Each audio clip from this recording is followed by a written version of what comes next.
Hi, everybody. On Tuesday, America went to the polls, and the message you sent was clear.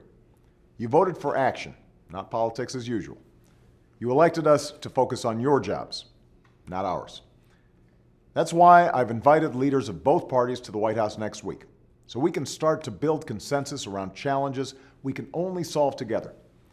I also intend to bring in business, labor, and civic leaders from around the country, from outside Washington, to get their ideas and input as well.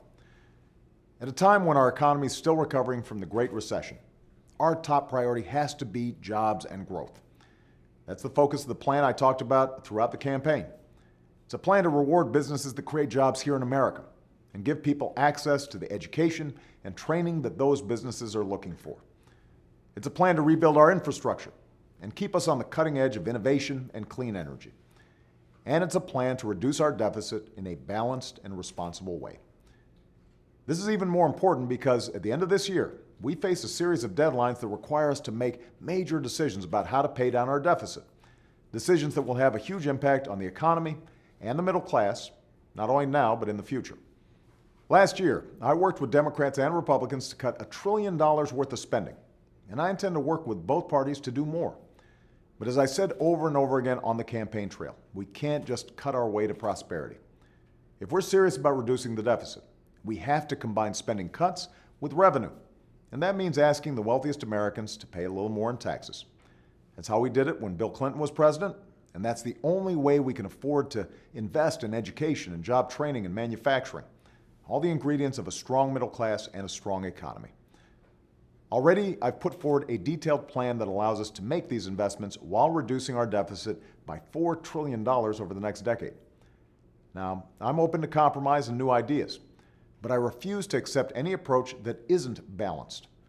I will not ask students or seniors or middle-class families to pay down the entire deficit while people making over $250,000 a year aren't asked to pay a dime more in taxes. This was a central question in the election. And on Tuesday, we found out that the majority of Americans agree with my approach: Democrats, independents, and some Republicans. Now we need a majority in Congress to listen. And they should start by making sure taxes don't go up on the 98% of Americans making under $250,000 a year, starting January 1st.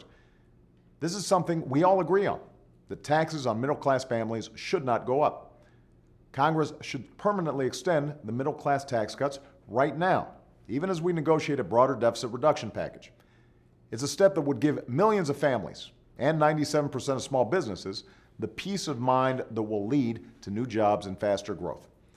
There's no reason to wait. We know there will be differences and disagreements in the months to come.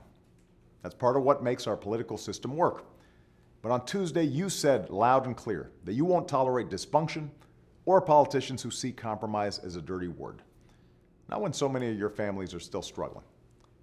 Instead, you want cooperation. You want action. That's what I plan to deliver in my second term, and I expect to find leaders from both parties willing to join me. Thanks, and have a great weekend.